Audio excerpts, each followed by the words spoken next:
Pangulong Ferdinand Marcos Jr. pinahanga ang world leader sa kanyang United Nations speech. Sa kanyang naging unang speech sa United Nations, iniwan ni Pangulong BBM na may malaking hanga ang lahat ng world leader sa kanyang naging speech. Hindi pinalagpas ni Ferdinand Marcos Jr. na talakayin ang naging isyu ng climate change, particular na ang historical injustice na kaugnay nito na kung saan ang mga bansang maliit lang ang direktang ambag. Ito ang lubos na nagdurusa sa hagupit na ito. Itinuturing ng Pangulo ang isyu ng climate change ang pinakamalaking banta na apektado ang buong mundo. Ipinunto ni Pangulong BBM ang Pilipinas ay ika-4 na bansa ay higit na apektado ng climate change. Mr. President, Excellencies, I am Ferdinand Marcos and I am the President of the Republic of the Philippines. I stand today on behalf of 110 million Filipinos. At this time of crisis and opportunity, I bring with me the spirit of their enduring commitment to the ideals of our United Nations. This commitment is reflected in our solid contributions to the cause of peace and of justice. By shepherding the Manila Declaration of 1982, we helped affirm that differences should only be resolved through peaceful means. By reinforcing the predictability and stability of international law, particularly the 1982 United Nations Convention on the Law of the Sea, we provided an example of how states should resolve their differences, through reason and through right. These two contributions provide useful guidance for our time, for amidst challenging global tides, an important ballast stabilizes our common vessel. That is, our open, inclusive, and rules-based international order that is governed by international law and informed by the principles of equity and of justice.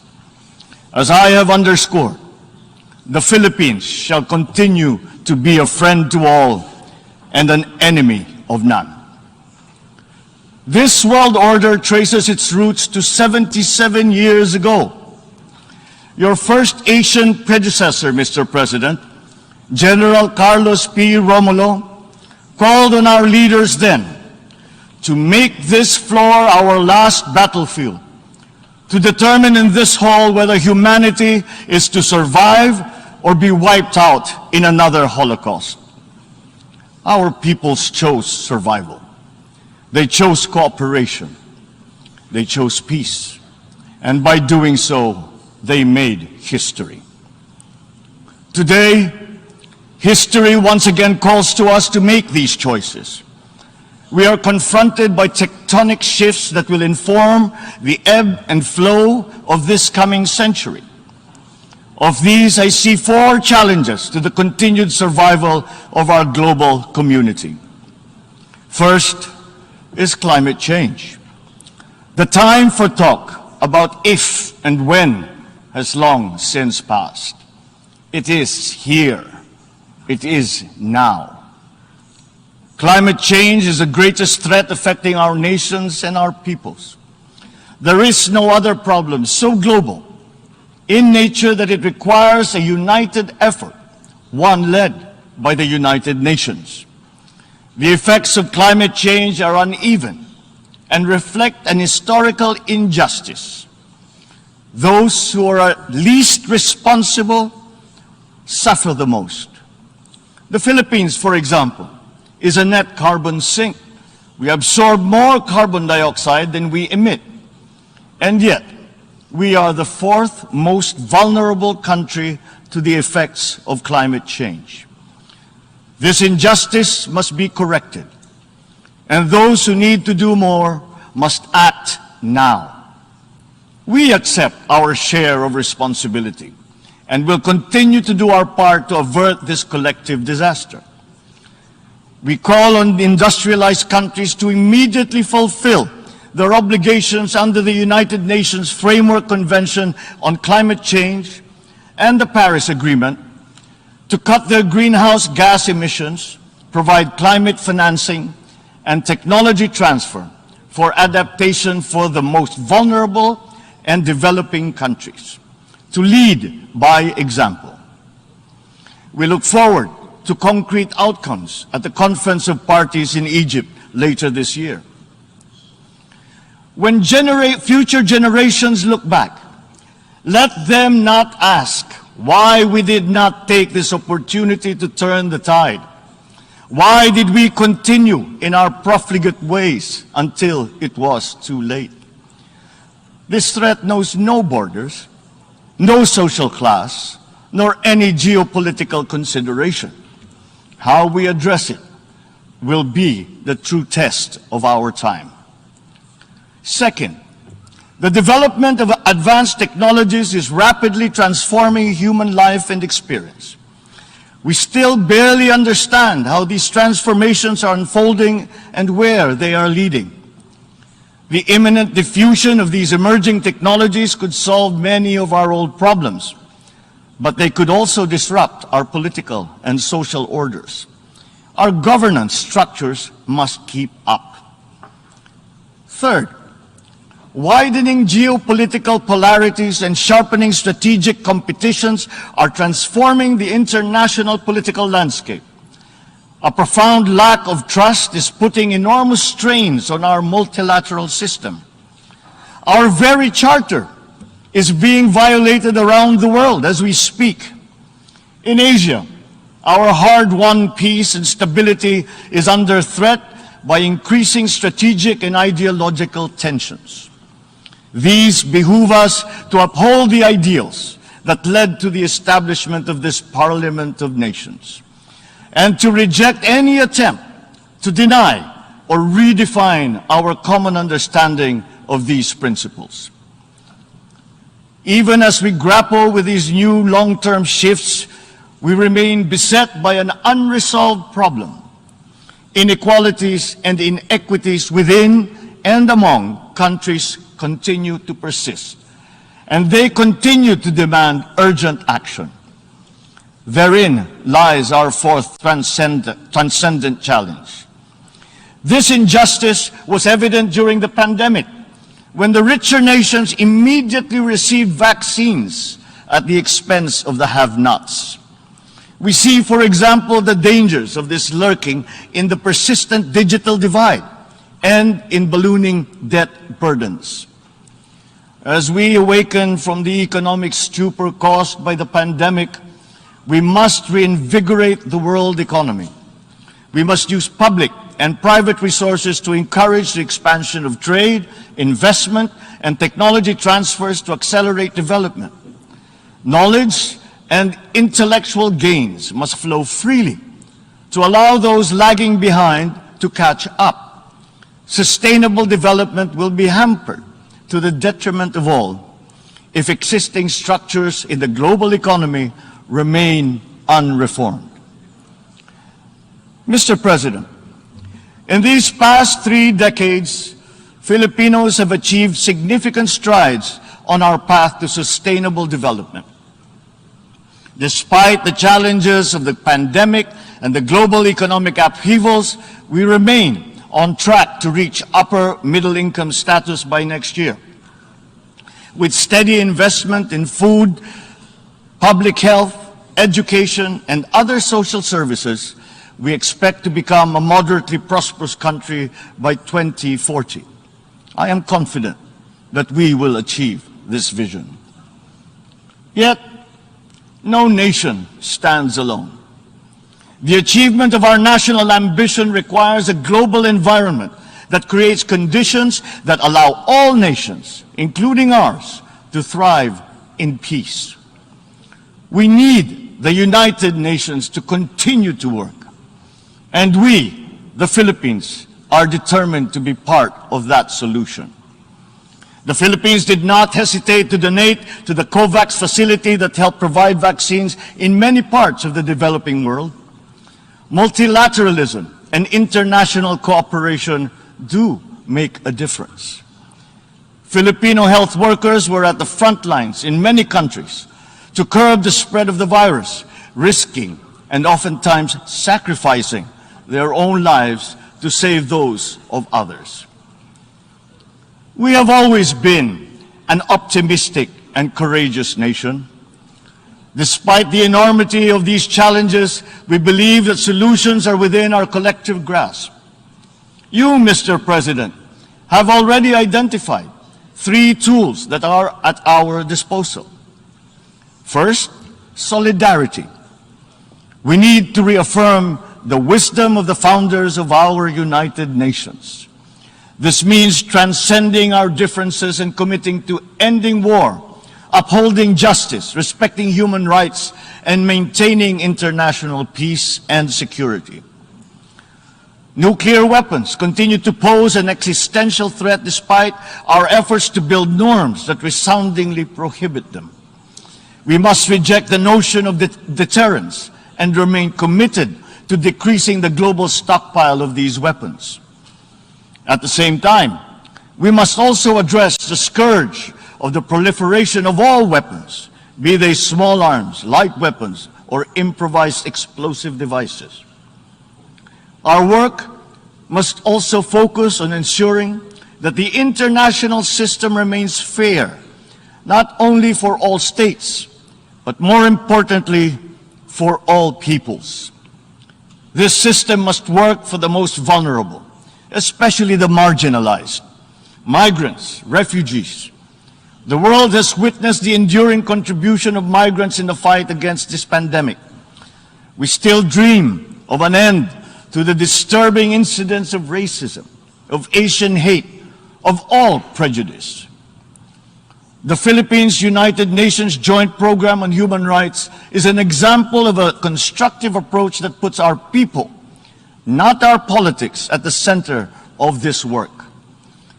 It provides a model for revitalizing the structures that facilitates solidarity between the United Nations and the sovereign duty bearer. Our continued solidarity will also benefit from a reformed and more inclusive Security Council and an empowered General Assembly that can hold the Council to account. At the same time, the United Nations must forge ahead with its flagship tradition of global peacekeeping. My country's experience in building peace and forging new paths of cooperation can enrich the work of the Security Council, and to this end, I appeal for the valuable support of all UN member states for the Philippines' candidature to the Security Council for the term of 2027 to 2028. Our success in the Bangsamoro Autonomous Region of Muslim Mindanao in the south of the Philippines is a centerpiece of these efforts. The peace that we have forged after many decades of conflict among warring factions and clansmen demonstrates that unity is possible even in the most trying circumstances. Inclusive dialogue involving all stakeholders, including women, the youth, faith leaders, and civil society, conducted with patience and good faith, has produced a credible and solid foundation for self-government that paves the way for lasting peace and sustainable development. We take the same approach in Asia. The Philippines builds partnerships for peace and development through dialogue, including through interfaith and interreligious dialogue, especially through ASEAN. In the face of great diversity, we believe that partnerships form the bridge to unite all of us in promoting peace and stability in the Asia-Pacific region. Our global community is only as strong as we make it. We need to ensure that all nations, especially developing countries, are equipped with the tools they need to navigate the uncharted waters of this century. This requires a transformative development agenda. We therefore welcome the Summit of the Future next year as an opportunity to collectively roll up our sleeves and chart our common path. Second, sustainability. We must seek solutions that preserve our planet. These solutions must transcend our time and win the future for the succeeding generations. We crafted the 2030 Agenda for Sustainable Development as a platform of unity where our societies can build a future that is resilient and that is inclusive, where our people can be healthy, happy, and secure. This requires investment in food security, the fragility of which has been clearly demonstrated by the pandemic and the conflict in Ukraine. We need to take concrete steps towards a modern and resilient agriculture. For food is not just a trade commodity, nor is it just a livelihood. It is an existential imperative and a moral one. It is the very basis of human security. To attain food self-sufficiency and security, we are providing innovative solutions and financial support to farmers and fisherfolk to adapt new technologies and connect to national and global value supply chains. We look forward to forging cooperation with the UN and our partners to boost agricultural productivity and food security. As hosts to 17 UN agencies, programs and funds, the Philippines strongly supports reforms to ensure that the UN development system delivers as one through its UN country team. Water connects our world and sustains our existence, but it is also a finite resource that requires our stewardship. Equally important, our biodiversity must be protected amidst the continuing challenge of climate change. We must enhance our cooperation in these areas. But sustainability also requires development policies that go beyond the traditional metrics. We already know that the gross domestic product is an incomplete measure of progress and that vulnerability is multidimensional. Our development agenda must also take into account the interest of all developing nations, including middle-income countries where the majority of the world's poor live. At the same time, sustainability means equipping our people with the tools they need to meet the challenges of the fourth industrial revolution. Investments in education are key, and my administration is prepared to make such investments. The Philippines notes with appreciation the Transforming Education Summit held earlier this week, at which these subjects were taken up. There is perhaps no greater renewable resource than the creativity and innovation of our young. We understand the value of harnessing our people's talents by creating a robust and creative economy. We will continue to work with partners in promoting this at the international level. Finally, science. Knowledge and discovery remain the keys to unlock the potential of our dynamic future. Encouraging our young people's curiosity, honing their skills, and protecting their intellectual properties are important investments. Humankind is pushing back its horizons, both in the digital world and out in our physical universe. Access to these domains is an inalienable right of all nations, as are peaceful uses of all existing and emerging technologies.